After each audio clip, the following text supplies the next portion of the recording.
Hey there, Dino Watt here, the relationship expert, and I wanted to come to you again today to give you another small training, not as long as the last training, but based upon part of the conversation that Dr. Fran and I had during the podcast interview on culture and how to create that culture and core values and things like that. And I mentioned something very small in there, but I wanted to elaborate on that to help you out creating the culture that you want in your office.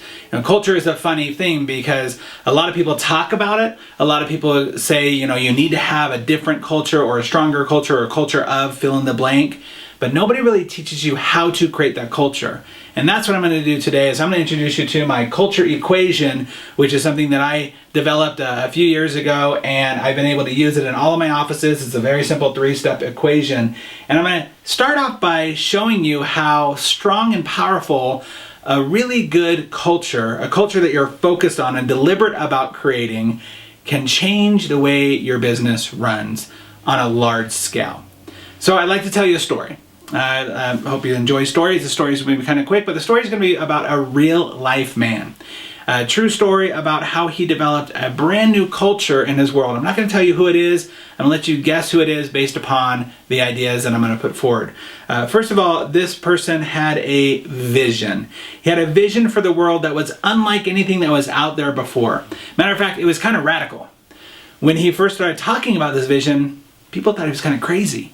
Matter of fact, he got in trouble for putting forth this vision. He tried to put it forth and try to get people around him, and he failed miserably a couple of times.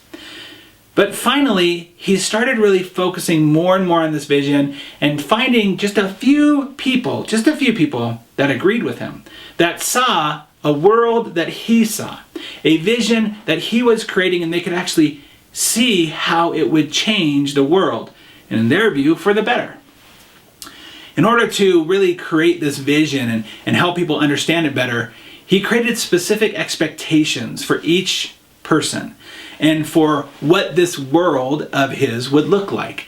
And he had these expectations down so well that they were tangible. They were a rule book. They were an actual system that every single person had to adhere to, or they could be a part of this vision.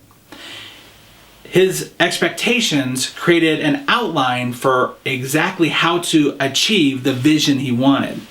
But then he had to go one step further in order to really let the people around him, who now were starting to gather more and more people, more and more believers in what he was trying to do, because he had this specific expectations, he knew he had to give them support.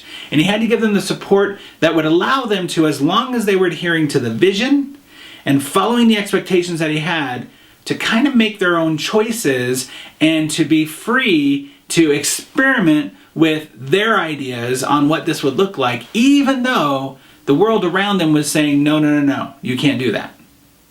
And what he did is he created a movement so massive, so huge, that it still resonates with us today. It has literally transformed our world. For good or bad, depending on your point of view. It has had a ripple effect even today. Now that man is no longer with us, but the ideas that he put forward for the vision that he wanted and the expectations that he outlined and the support that he gave are still actually with us today. It's been an interesting thing to watch and to see how this 3-step little process literally transformed our world. I'm going to help you use those 3 steps in your business today. Now, you're either thinking of one of 2 people. Who are you thinking of? Okay. Well, you most likely either thought of Adolf Hitler or Walt Disney, because they both used the exact same formula to get what they wanted. Obviously, one for terrible, terrible, evil things, and the other one for fantasy and good and joy. But they used the exact same formula. And that formula and what they envisioned still lives in this world today. Now, luckily the Nazis are gone, but there are other groups out there that use the same type of ideas to promote their agenda. Walt Disney is still around and growing more and more every year, but the 3 simple step formula is what helped him create that culture. And I want to walk you through that today. So what I believe that you actually have a culture in your practice. You either have a culture that you deliberately created or a culture by default. excuse me, and typically the default one is because of the strongest personality or personalities inside your office. Not because you've said, this is what I want, this is the type of vision I have. It's actually because some of you aren't the greatest leaders and you haven't learned how to be amazing leaders and how to lead people to this vision. And leading people doesn't mean you have to be above them. It just has to be you have to be willing to give them a specific outline. So their culture equation, if you haven't guessed it already by now, is first you must have a specific and clear vision for what you want in the world, for your practice. We're going to dive deep into each one of these pretty soon. And the second thing you need to have is you need to have specific expectations that are outlined, that literally become, we're going to talk about how this happens, but literally become your hiring and firing list for the people that you're going to allow into your world. The worst thing you can do for your business, and this isn't just Dino speaking, you can read it in Good to Great and Delivering Happiness by Tony Hsieh from Zappos. You can deliver, just about every book that's out there when it comes to proper business.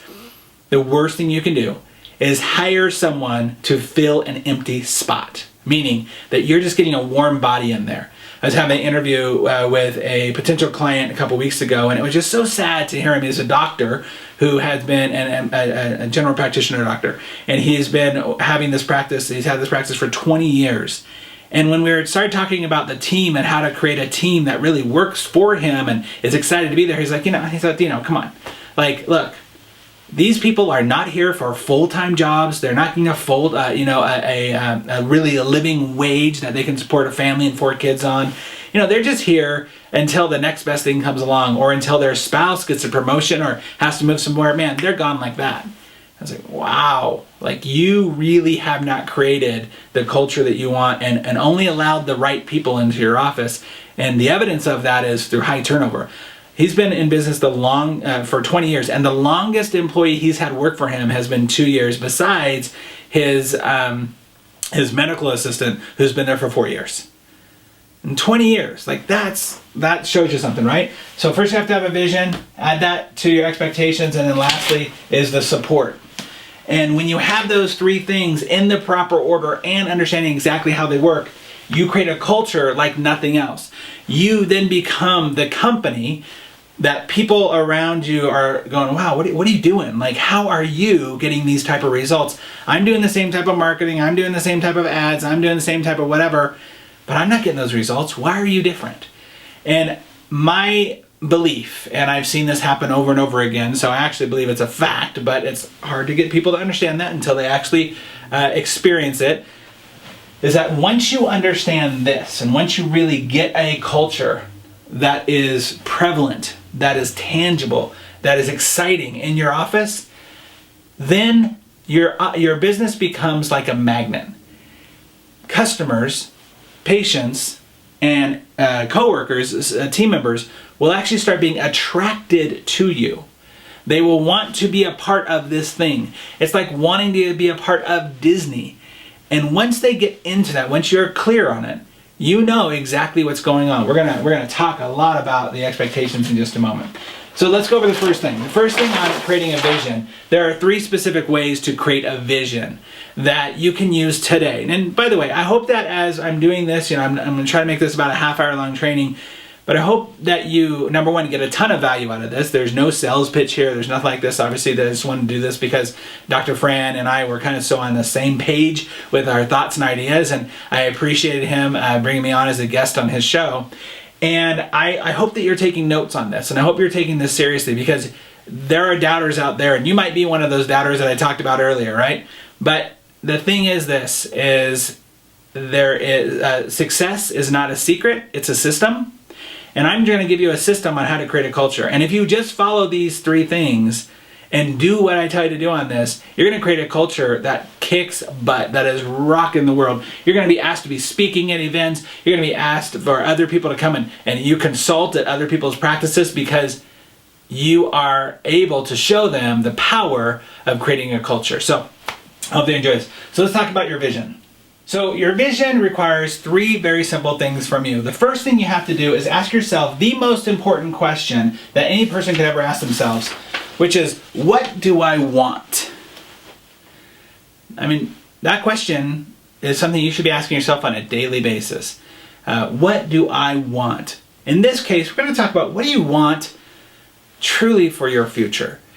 When all is said and done, when you're walking out of your doors for the last time ever because you've either sold your practice or you've closed it down, whatever you've decided to do, what is it you want for your family? What does it want for yourself? What is the big vision, the ideal opportunity and creation that you've done for yourself? What is that? Be deliberate in that. Find out exactly what it is that you want so that you can talk about it and talk to it. See, we create what we believe. What we speak becomes a reality. And when we know what we want, it makes it a lot easier to make powerful decisions. The reason why I want you to have a vision is because the vision acts as an anchor in your life when things aren't going well. Because Murphy happens to everyone, right? There's no one Murphy doesn't happen to.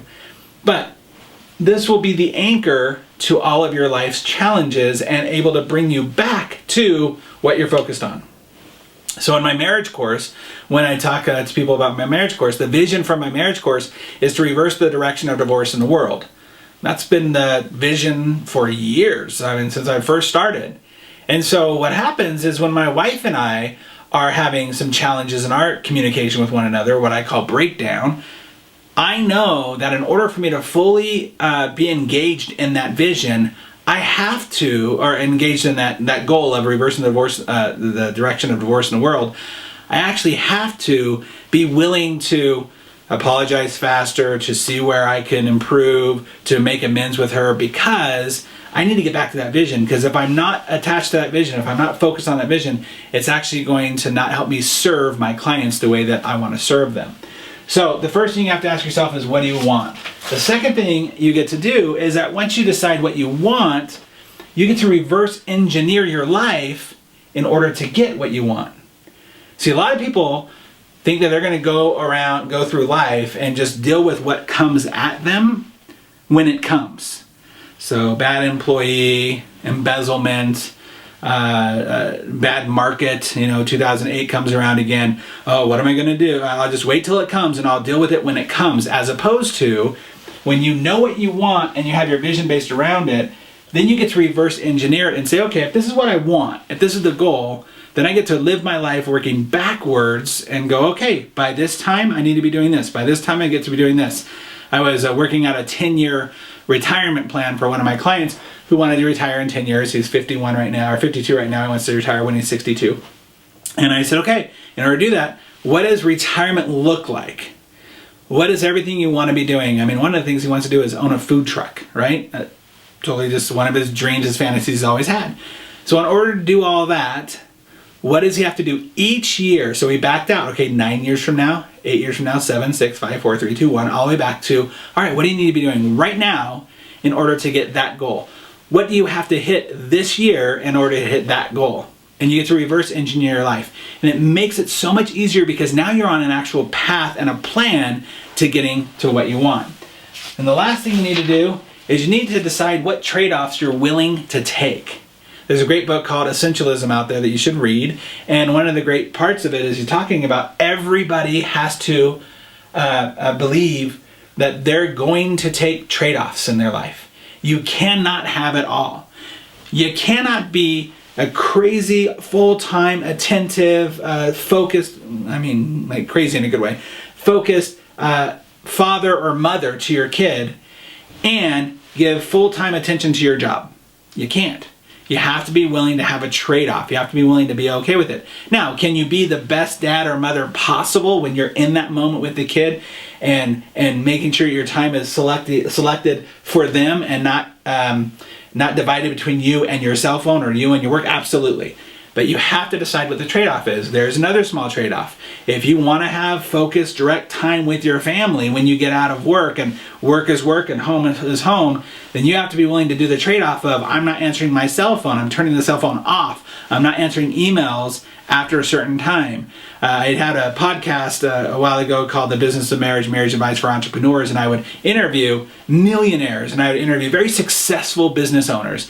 And one of the things that kept coming back as a reoccurring theme was people who would say, yeah, I just had to decide what I would give up in order to get the thing I wanted. And a lot of times they'd be like, yeah, you know what, I know, I'm in demand. A lot of people want to talk to me. I have a very busy business. And when I get home, I had to decide, because it became something that I realized was not allowing me to be focused, I had to decide when I was turning off the cell phone that I would not look at emails on a Saturday or a Sunday. That work day was work day and family day was family day, or family work time was work time and family time was family time. So you have to decide what trade-offs you're willing to get, because without knowing that, then the other things, the squirrels in your life, right? Like, oh, that looks cool. Oh, I might want to do this. Oh, I'm going to do that. They will actually stop you from getting to this vision faster. Now, I know most of you, well, all of you, are professionals that are going, well, I mean, what other things am I going to look at as a squirrel? Okay, hobbies. Like, how much time are you going to spend doing your hobbies? You're going to think this is a little counterintuitive with the last recording or video that you saw about relationships, that you got to have your own. That's absolutely true. But it's a matter of compartmentalizing and understanding where and when you're going to spend that time. But you can also look at what things you're bringing into your practice that are really more of a distraction than they are focused on the thing that you do best. Like, do you really need to bring in the breathing apparatuses? Do you need to bring in the Botox system? Do you need to bring in the breathing apparatus, that means by the CPAPs and stuff like that? Is that stuff necessary? Is whitening teeth really a service that you want to give? Or is it something you think is just going to help more people come in because you offer teeth whitening? Is it a part of your culture? Is it a part of the vision? Does it add to it? Or does it really become a distraction? And that's totally a decision you have to make. For some it might be, for some it might not. But these three areas are where you need to be clear on in order to get to your vision. All right, next. After your vision, you have to have expectation. Now, your expectations are super powerful. Your expectations are the things that will actually drive you forward in life. If your question, the first question you have to ask yourself for the vision is, what do I want? Then the next question that you would ask when it comes to your expectation is, how do I get what I want? How do I get there? So the first thing you want to do is figure out your core values. Your core values are what you stand for, who you are, what you believe in, and what your entire company stands for. I'm going to give you a test in just a moment that's going to, kind of push a few buttons, and I get that, because some of you are out there going, oh yeah, we have our core values, they're this and that and the other, and you have like 3 or 4 core values, and they're probably pretty generic, but I'm going to test you on that. See, to me, your core values are the marching orders. Your core values are literally your hiring and firing list for who's going to be a part of your business and who's not. So, as a core value example, you have to be willing to say, this is more than just hey, we have integrity. This is we have radical integrity. It has to be something that you literally, at a job interview with somebody new coming into your practice, you can hand over the list of your core values and say, are these things things you can actually adhere to on a daily basis, and you feel completely comfortable not only following them, but being accountable to them. And if not, then this isn't the right place for you to work. And in your employee interviews, the same thing. In your employee reviews, which you should be having quarterly, by the way. I know a lot of you don't, but you should be having quarterly interviews, because you're a company, right? And real companies actually do this. You sit down with your employees and you bring out the core values. You don't have to talk about the time that you got upset with Sally or the things that you could improve on. Here's your core values. How are you doing all these? Rank yourself on a scale of 1 to 10, 10 being phenomenal, 1 being, wow, I really need to work on that. How would you do? That's all you need in your company. So the second thing you do with the core values, and the way that you know that they're working, is that you got to make these core values emotional. They have to move you. I actually have a list of core values here. When I was talking to Dr. Fran, he went over and grabbed his core values because he wanted to talk about this, because he saw the importance of this, that they're not just another thing to be said. And I'll just go to the test right now, as you have to test them. So they have to be emotional in the sense of, do they move you? Do they say something about who you are and what you're expecting from everybody in your team, as well as your clients? See, I believe in posting your core values on a poster. Every single one of my clients gets a poster full of their core values once they figure them out. And man, we do a lot of exercises for this. in order to flesh them out and get them right. And then they get a poster so that they're on display, so that everybody who walks in that office knows what to expect from everybody in that room. And these are emotional words. Like, instead of saying we give great customer service, things like every patient's a rock star. We exude happiness. We show respect. Pretty simple one, right? We foster motivation. Wow, that's pretty cool. We radiate professionalism. These are all from previous clients of mine that I just gathered together. I'm just going to go through a few of them. We deliver a wow experience. Well, that's a lot different than customer service, right? We deliver a wow experience on a daily basis. We learn, educate, and innovate. We be supportive, appreciative, and loyal. Let's see. We take ownership for the success of our patients and our practice. That's key. Like, I hear that a lot from a lot of doctors who are like, man, how can I just help them be more productive and take more ownership in this business? Like, I just need them to not have to tell them everything to do every 6 weeks. Well, when you have core values where you get to sit down with them saying, okay, are you taking ownership for the success of our patients and the practice? How are they bought in to your vision and your desire? And there's a ton here. I'll just go through a few more that Dr. Fran wanted me to look at. Like, we open and honest relationships through communication. We create great memories. Be a source of inspiration and motivation.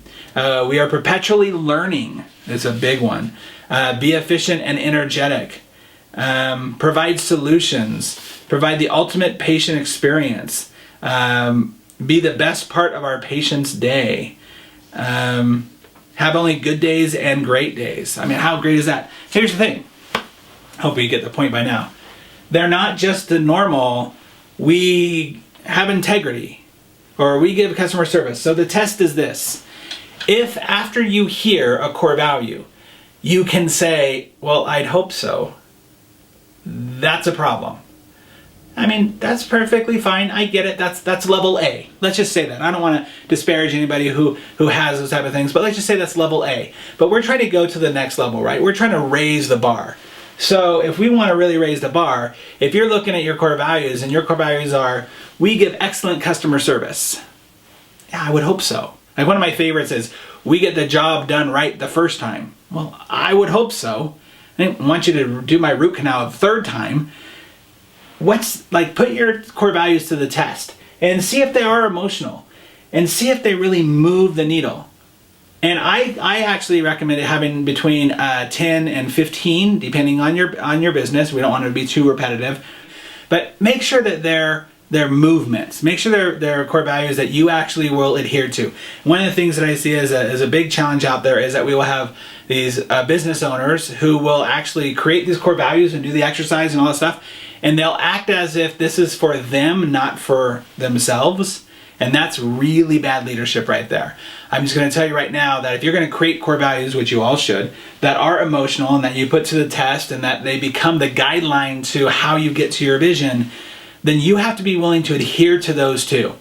Even if you're having a bad day at home, even if there was a bad incident that happened on the way to work, even if you just got bad news, if one of your core values is to only have good days and great days, then the moment you walk into that office, you're now the leader and you have to have either a good day or a great day.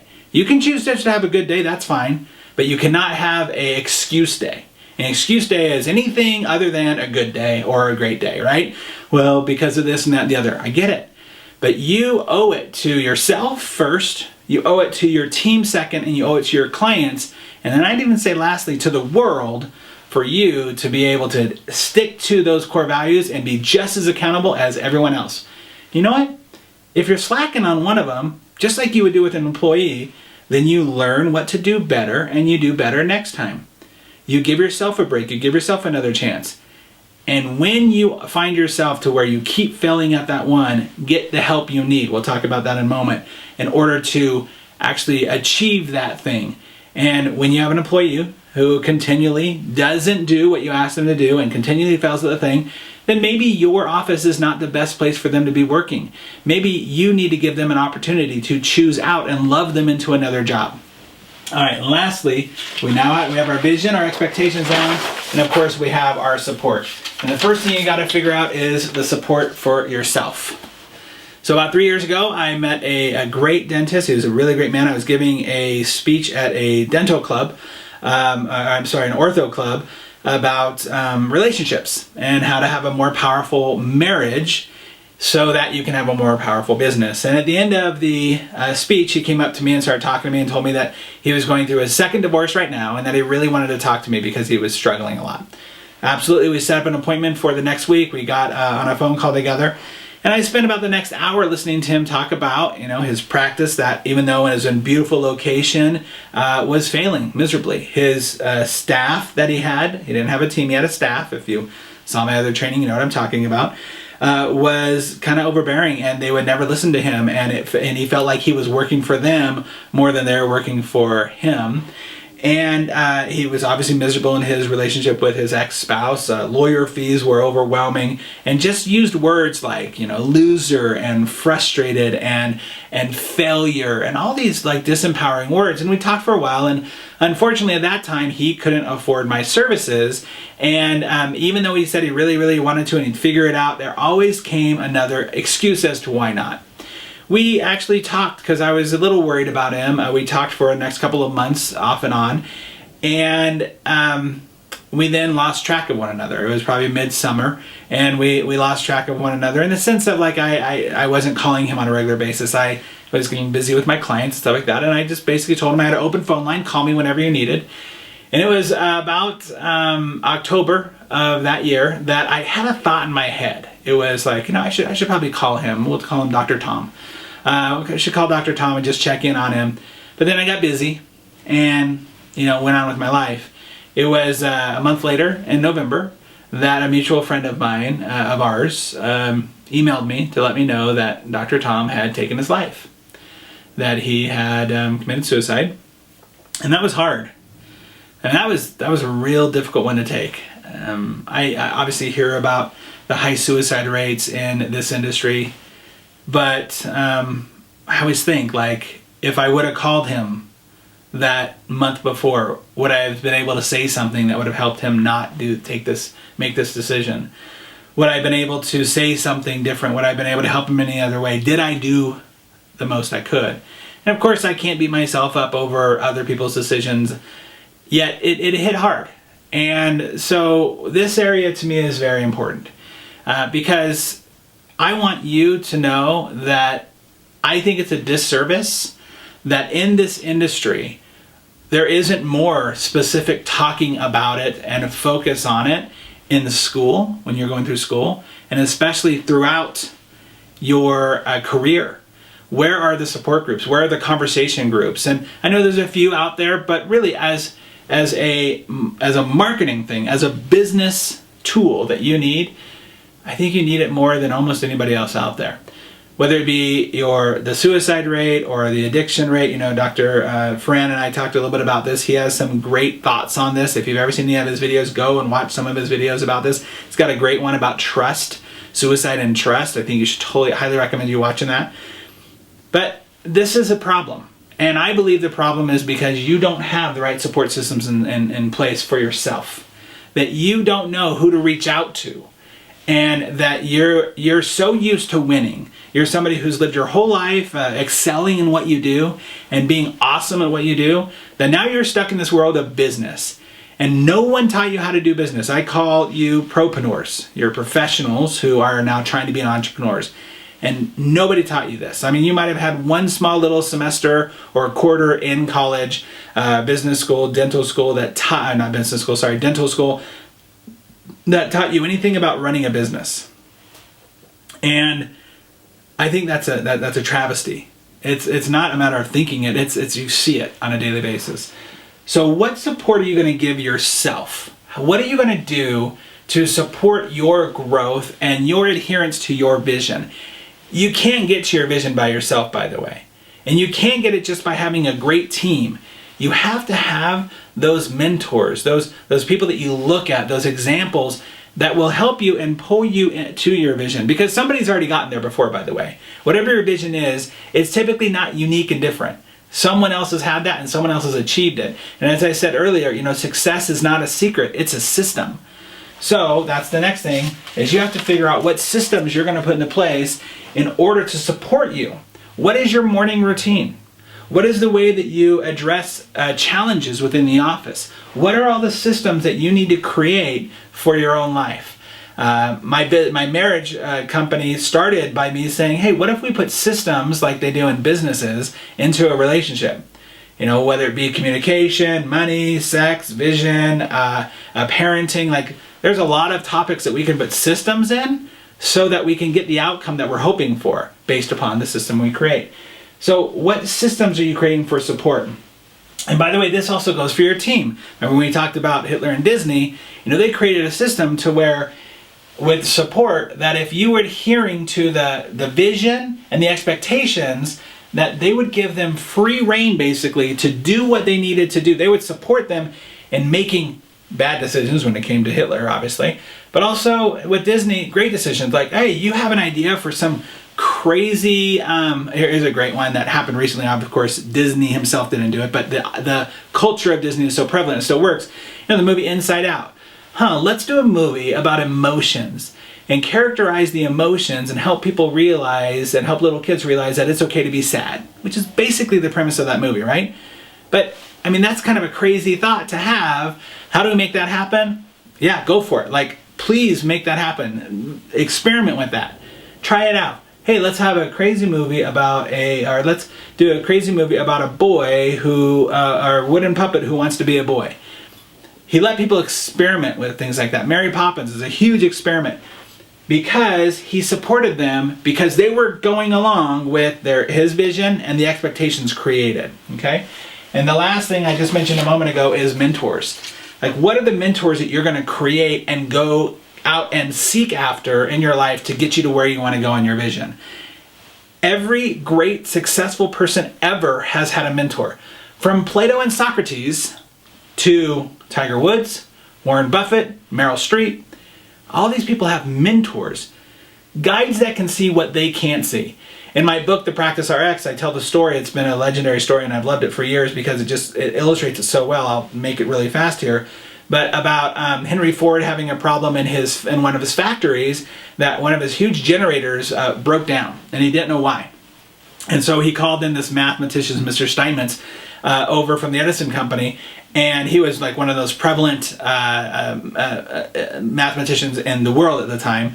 And he comes over and he doesn't want help from anybody, and he sits and listens to the machine for 2 straight days and just writes calculations. That's it, for 2 straight days.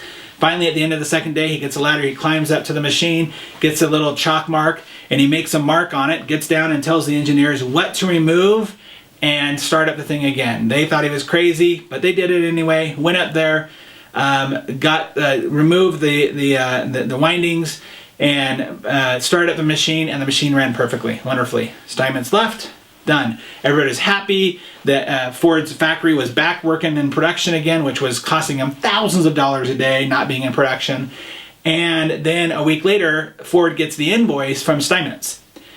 And the invoice was for $10,000. Ford freaks out and is like, what the heck, I can't believe this. Yeah, I'm happy to have my machine running again, but $10,000, think about this back in those days, right? $10,000, that's crazy. I want an itemized list of why this is $10,000. So Steinmetz sent over an itemized list and it said, making chalk mark on generator, $1. Knowing where to make the chalk mark on generator, $9,999. And Ford went and obviously paid the bill. That's what a mentor does. A mentor is able to know where to place the chalk mark, if you will, to know where to look at in your expectations and your visions to where you're being challenged. And somebody look out from the outside and go, hey, maybe you should focus on this. Maybe you should do that.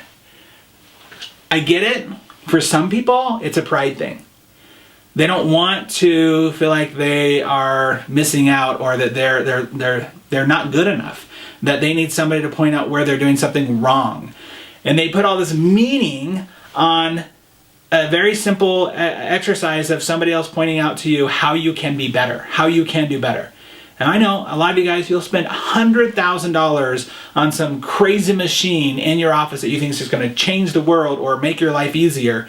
but you won't go spend the money to get a mentor in your business to show you where you're doing wrong. One of my favorite shows is the show The Profit. If you haven't seen it, it's on CNBC. Marcus Lemonis is a businessman, and he walks into all types of different businesses and is able to say, this is where you're challenged, this is what you need to do. And he believes in them so much that he'll actually invest his own money into the business in order to become a partner and have 100% say.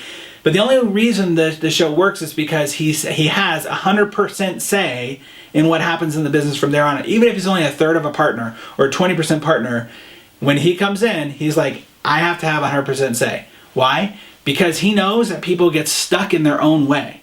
I wish I could do that with so many people who just walk in and say, let me just tell you what to do and do that and like don't argue and it'll be awesome.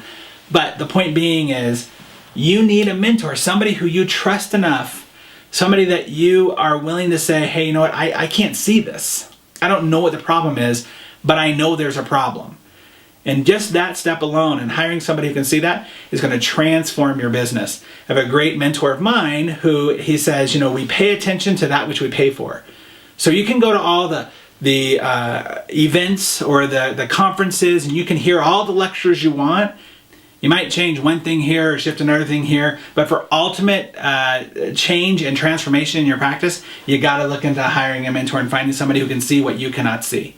So that is the 3-part system. Pretty simple for the culture equation. We're doing it back around here. Making lots of noise. As you can tell, I like to teach a little differently, right? I'm not going to have a bunch of PowerPoints and be boring there. When I speak, a lot of people are surprised that I don't have a big, huge PowerPoint. Typically, I'm not going to have one at all, but I'm going to use a whiteboard because I want it to be interactive and I want you to see it. And there's a reason why I use different colors and all the other stuff. But when it comes to the culture equation here, right? Having your vision, your expectation, your support creates a culture unlike anything else out there. And when you don't know what your culture is, you're going to let it happen by default, and that's the worst thing to do. There's that great story in Alice in Wonderland where Alice is walking through the woods and she gets to a fork in the road and she runs into the Cheshire Cat and she asks the cat, well, Mr. Cat, which way should I go? And the cat says, well, where are you going? And she says, well, I don't know. And he says, well, then it doesn't really matter which way you go. The same thing here with your culture. If you don't know what type of culture you want to create, if you don't have a focused vision on your culture, then it really doesn't matter, does it? Then all this is for naught. And I promise you, if you're feeling stress, if you're feeling frustration, if you're feeling overwhelmed, if you're dealing with backbiting or infighting or a gossip in your office, it is entirely, not portionally, not a portion of, that was really weird. It is entirely because the culture that you've created. I mean, I break it down all the way to if you have people late coming to your appointments late or missing them frequently, it's because of the culture that you're creating. It truly is. So create a culture, find out something new in your office. I hope this served you. I hope that you got something out of this presentation and this training. Once again, I know I like to do things a little differently, but I hope it entertained you a little bit at least, right? Are you not entertained? I hope that that helps you. But the culture equation is something that I swear by. It's something that I teach every single person. It's something I will proselytize for the rest of my life because it will transform your business like nothing else. You can get all the consultants in the world to teach you how to answer phones or do collections or present cases, and that'll just barely move the needle. But if you want to move that needle in a big way, create a culture in your office and it will transform everything. Thank you so much for watching this. I hope it served you, and if you have any questions, please feel free to reach out to me. I'm happy to serve you in any way that I can. See you later.